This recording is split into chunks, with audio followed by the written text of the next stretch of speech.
Olá, você vai acompanhar agora mais um episódio do podcast Opinião do Especialista, um conteúdo da Academia Digital Einstein.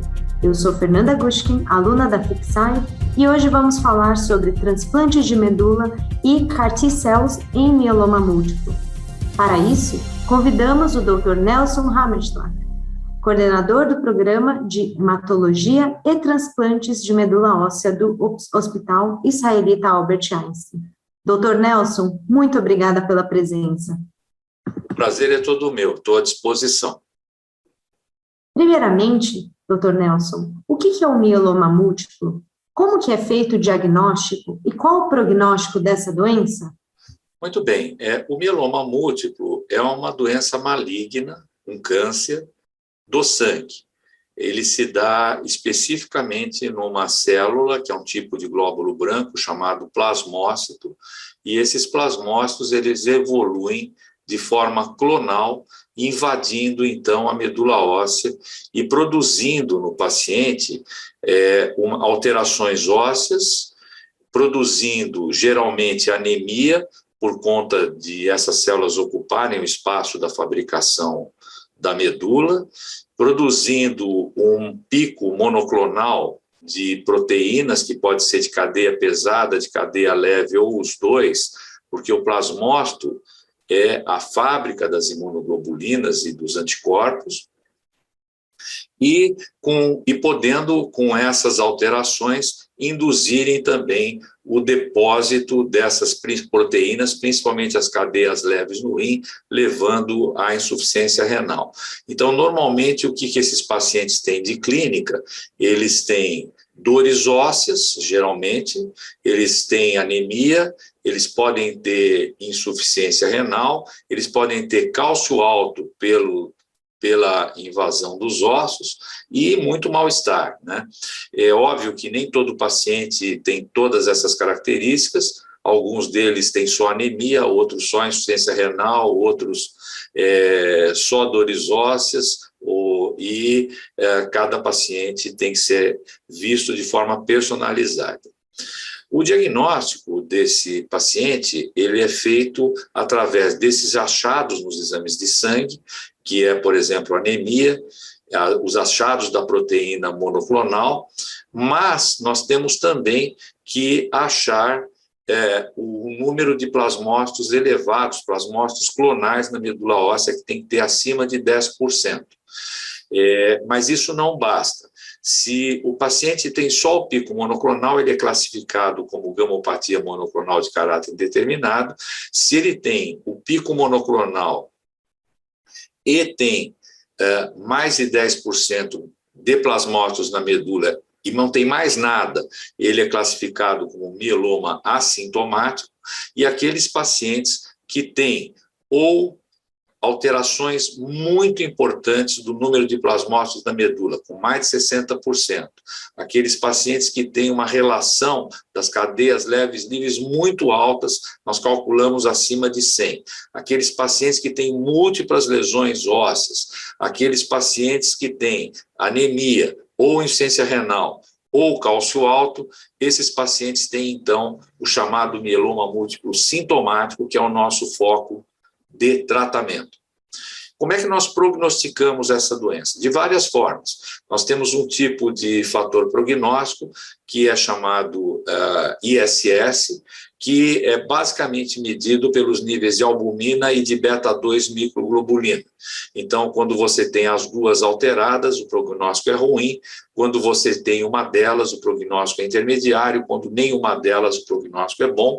E a outra forma de você prognosticar é através dos achados do cariótipo e da citogenética através do FISH, que podem, então, mostrar fatores adversos dessa doença e poder dizer para a gente de antemão que esse paciente requer um maior cuidado. Uma das principais alterações que merece um cuidado muito especial são os pacientes que têm alteração do P53, que, como todos nós sabemos, é uma alteração que induz a tumores, de uma forma geral, mais agressivos, independentemente do seu tipo de tumor. Então, basicamente, é isso para responder a sua primeira questão. Excelente. Com certeza, compreender como funciona a doença, quais os achados clínicos e exames laboratoriais para um correto encaminhamento para o hematologista é essencial para qualquer profissional da saúde. Muito bom o esclarecimento. Agora, para a segunda pergunta, você poderia explicar quais as linhas de tratamento clínico nós temos para o mieloma múltiplo? Olha, eu vou explicar para vocês de uma forma muito simplista, que é a forma que eu costumo usar até mesmo para os meus pacientes, né? Então, eu normalmente, depois que eu conto esse diagnóstico e o que vai acontecer com eles, eu sempre digo para eles que a gente tem que considerar duas questões: o pode e não pode, né? Quem pode e quem não pode, sendo que poder, nesse caso, é uma coisa boa. Poder o quê? Fazer um transplante autólogo de medula óssea. Então, apesar de o tratamento do mieloma ter evoluído brutalmente nos últimos anos, né, o transplante de medula óssea autólogo, que surgiu nos anos 90, eles permanecem até hoje como uma excelente opção de tratamento. No entanto, pessoas que são frágeis, porque hoje em dia a gente não considera mais nem a idade cronológica, a gente considera a idade funcional. Então, pessoas que têm fragilidade, ou que são muito idosos, ou que têm comorbidades importantes, eles não podem fazer o transplante. Então, eles têm que fazer outro tipo de terapia. Então, essa é a primeira pergunta que a gente tem que responder. Então, vamos primeiro falar dos que podem. Aqueles que podem, a primeira coisa que você faz é trazer a doença a redução maior possível que você consegue, né? E hoje tem vários esquemas de tratamento para fazer isso, que nós chamamos de esquemas com 3 remédios ou com 4 remédios, né? Eu vou citar 2 deles, porque são os principais que nós utilizamos aqui no Hospital Israelita Albert Einstein, um com 3 drogas, que é o bortezomib, a lenalidomida e a dexametasona, e um com 4 drogas que utiliza o daratumumab, a talidomida, a dexametasona e o bortezomib, né? Então, assim, só para vocês entenderem um pouquinho o que cada uma dessas drogas faz, é o seguinte: nós temos os IMIDs. Os IMIDs são drogas que são imunomodulatórias, né? A primeira delas que foi utilizada em mieloma múltiplo foi a talidomida. Todo mundo sabe que a talidomida, lá nos anos 60, ela foi capaz de originar fetos mal formados, porque ela era um remédio utilizado para náusea em gestantes. E, infelizmente, foi a partir do uso da talidomida que basicamente, o sistema de farmacovigilância se tornou mais importante em todo o mundo, né? A segunda, então nós temos aqui a talidomida, depois nós temos a lenalidomida, nós temos hoje também a pomalidomida, todos esses são imunomoduladores. Depois você tem os inibidores de proteosoma. É muito importante o inibidor de proteosoma, porque ele é como se fosse drogas que consertam o DNA, né, da célula, que é quem produz a doença. Então, através do inibidor do proteosoma dessas células, você consegue melhorar os pacientes. O principal representante disso é o bortezomib, mas nós temos também a possibilidade de usar o carfizomib, né?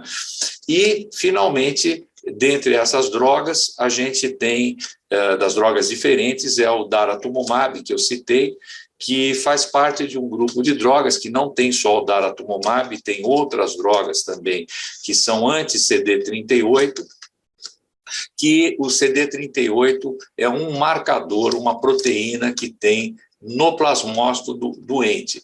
Então, você tem uma terapia-alvo. Mas, talvez, de todos esses remédios aí mais elaborados, o mais importante deles seja o corticoide, que é a dexametasona.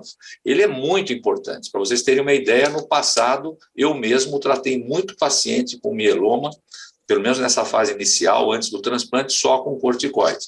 Então, é um remédio importante para esses pacientes. Então, esses são os dois esquemas que a gente utiliza, e depois vai para um transplante autólogo, no qual você coleta as células do cidadão, as próprias células, você faz isso através de estimular a célula-tronco a sair para o sangue, você faz, então, uma quimioterapia com uma droga chamada melfalano.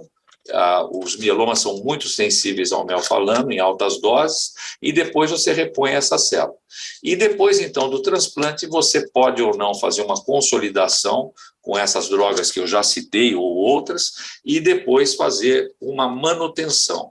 As principais drogas que são utilizadas para manutenção é a própria lenalidomida ou bortezomib. Por outro lado, você tem os pacientes que não são candidatos ao transplante.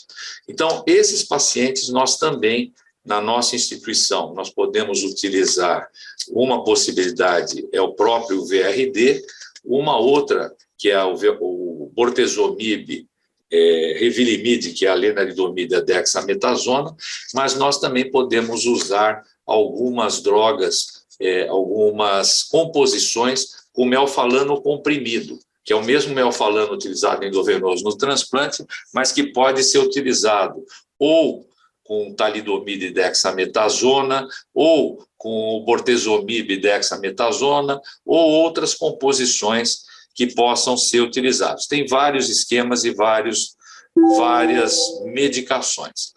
Hoje, nós já temos... isso é o tratamento inicial. No entanto, você tem o tratamento daqueles pacientes que recidivam a doença, né? Porque o mieloma se tornou uma doença crônica. O paciente vai recidivando a doença e vai sendo tratado. A não ser aqueles pacientes que têm P53 e muito mau prognóstico, são pacientes que vivem aí anos e anos e anos, e você vai fazendo trocas de tratamento utilizando exatamente esta classificação de remédios.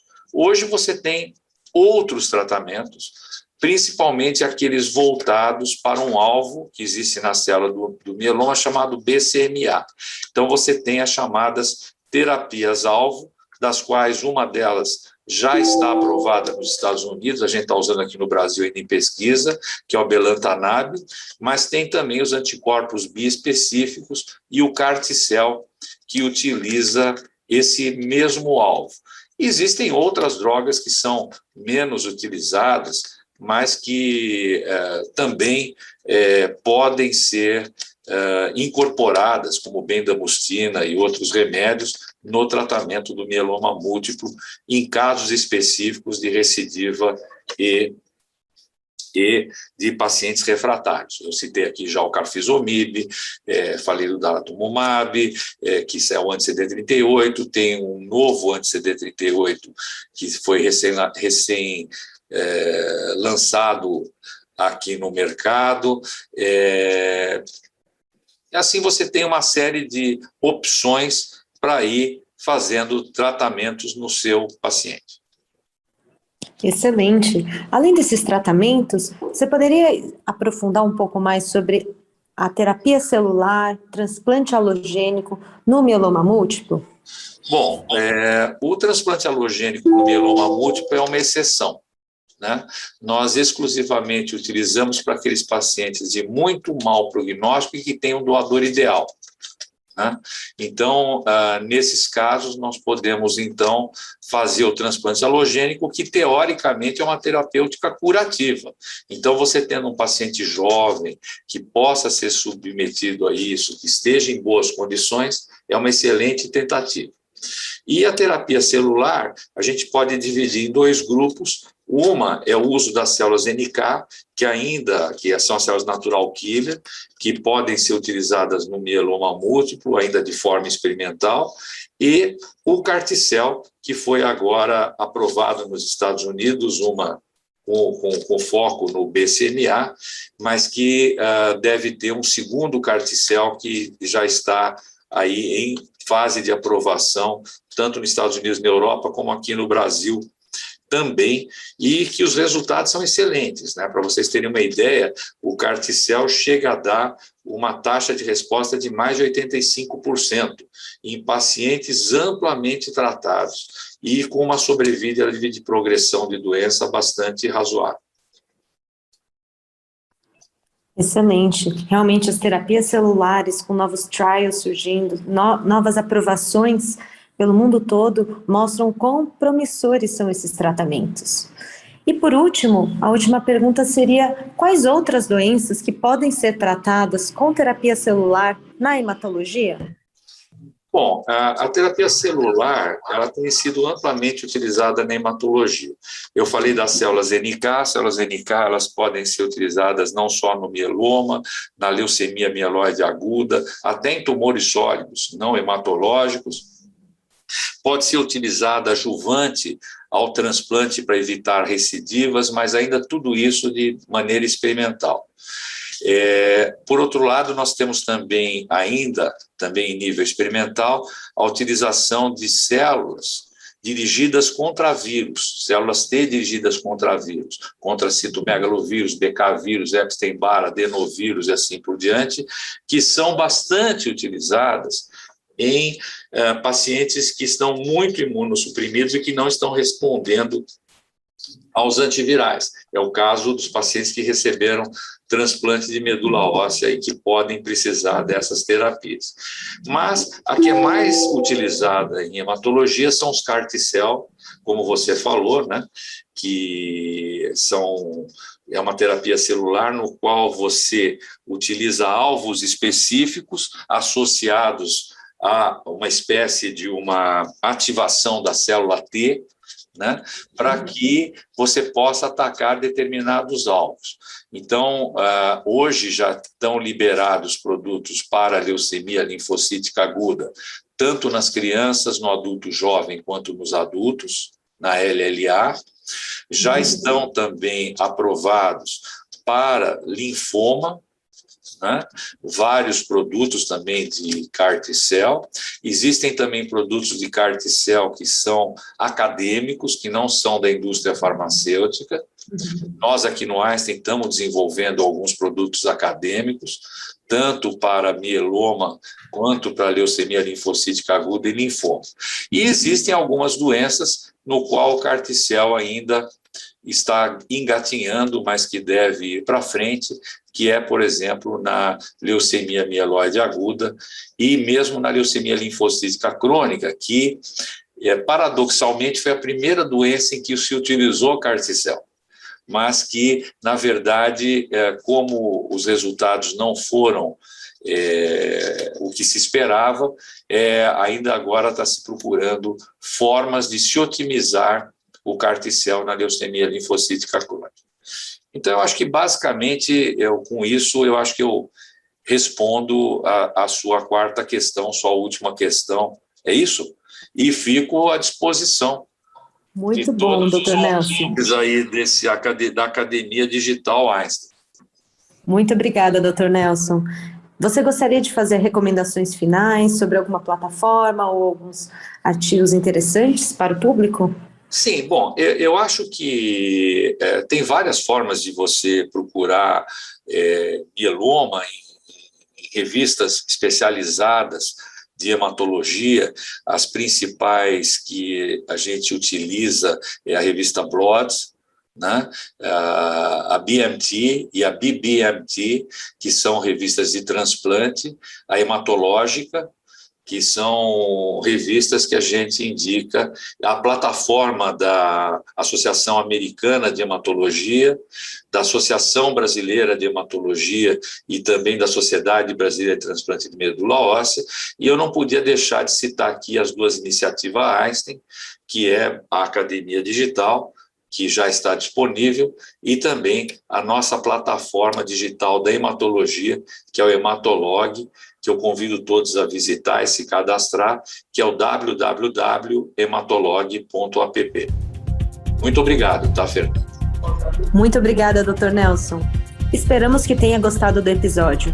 Para conhecer mais conteúdos gratuitos oferecidos pela Academia Digital Einstein, acesse academiadigital.einstein.br.